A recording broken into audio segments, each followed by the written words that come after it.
আমাৰ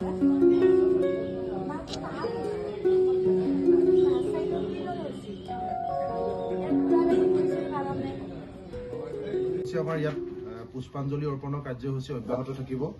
আজি যেহেতু আমাৰ কেন্দ্ৰীয় কাৰ্যনিৰ্বাহক সভা আছে, সকলোৱে আহি ইয়াতে তেওঁলোকে পুষ্পাঞ্জলি অৰ্পণ কৰিব, শ্বহীদগৰাকীলৈ শ্ৰদ্ধা জনাব। আৰু আমি আজিৰ দিনটোতে যিহেতু ইয়াৰ পৰৱৰ্তী কাৰ্যসূচী আমাৰ কেন্দ্ৰীয় কাৰ্যনিৰ্বাহক সভা আমি আৰম্ভ কৰিম, গতিকে সকলোকে আমি কেন্দ্ৰীয় কাৰ্যনিৰ্বাহক সভাত অংশগ্ৰহণ কৰিবলৈ অনুৰোধ জনাই এই কাৰ্যসূচী বৰ্তমানলৈ ইমানতে আমি স্থগিত ৰাখিছোঁ।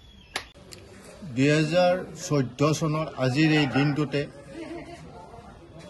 তেতিয়াৰ চৰকাৰ কংগ্ৰেছৰ আছিলে আৰু কংগ্ৰেছৰ মুখ্যমন্ত্ৰী স্বৰ্গীয় তৰুণ গগৈ ডাঙৰীয়াই গুৱাহাটীৰ বচা বচা কেইটামান পৰিয়ালক মাটি দিবলৈ ওলাইছিল আৰু তাক ব্যৰ্থ কৰিবলৈ কৃষক মুক্তি সংগ্ৰাম সমিতিয়ে আন্দোলন আৰম্ভ কৰিছিলে।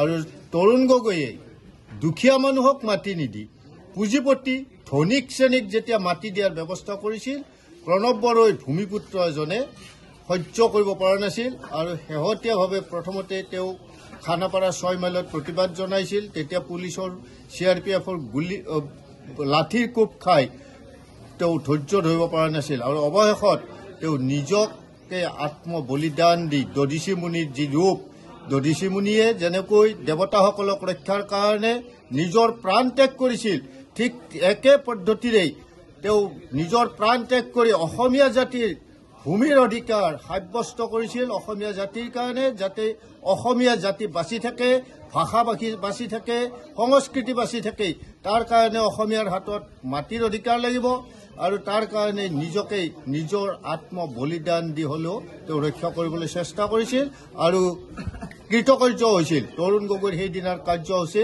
ব্যৰ্থ কৰিবলৈ তেওঁ সক্ষম হৈছিল। তাৰ বাবে আজি প্ৰণৱ বড়োক আমি শত সহস্ৰবাৰ লাল চালাম জনাইছোঁ।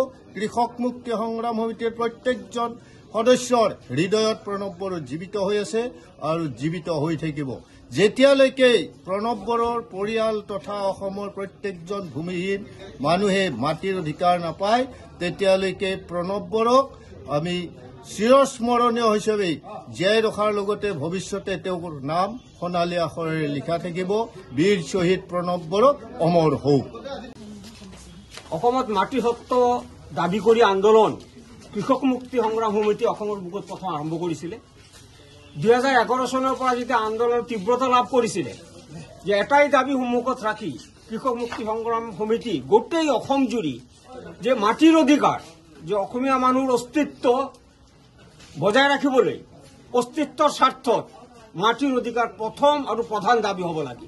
সেই আন্দোলনৰ উদ্বুদ্ধ হৈ প্ৰণৱ বড়ো আন্দোলনৰ আৰম্ভণিৰ পৰাই আগভাগ লৈছিলে আৰু এনেকুৱা পৰ্যায় গৈ পাইছিল যেতিয়া তেতিয়াৰ শাসকসকলে অসমৰ মানুহৰ মাজত মাটিৰ সত্ব প্ৰদান কৰিবগৈ বিভাজন সৃষ্টি কৰিব ওলাইছিলে, তেতিয়া সেইটো সহ্য কৰিব নোৱাৰা অৱস্থাত উপনীত হৈছিল প্ৰণৱ বড়ো।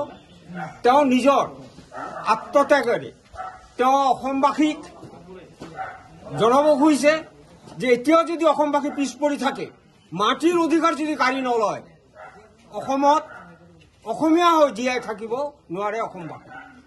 যে আজিৰ যিটো ৰাজনৈতিক প্ৰেক্ষাপট, তাত যদি আমি অলপ পৰ্যালোচনা কৰি আমি দেখা পাম, প্ৰণৱ বড়ো যিখিনি কথা কৈ আত্মত্যাগ দিছে, বলিদান কৰিলে, সেইটো কিন্তু আজি জলকে পটপটকে আমি দেখা পাইছো। যে এতিয়াও সময় আছে যে অসমবাসী এতিয়াও যদি প্ৰণৱ বড়োৰ যি আত্মত্যাগ, প্ৰণৱ বড়োৰ যি আদৰ্শ, তাত যদি আমি এতিয়াও নতুনকে আলোকপাত কৰিব নোৱাৰো, অসমবাসী বা অসম বা অসমীয়া ভাষাৰ বিলোপ আৰু বেছি দেৰি নাই।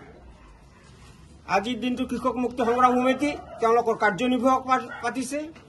তেওঁলোকে নিশ্চয় আগামী দিনত যে প্ৰণৱ বড়োৰ যি গোটেই অসমবাসীলৈ যি বাৰ্তা দিব খুজিছিলে, এইটো আৰু শক্তিশালী ৰূপত তেওঁলোক আকাৰ দিব খুজিব। এইখিনি আকাৰে আজি উপস্থিত সকলোলৈ মই ধন্যবাদ জ্ঞাপন কৰিছোঁ।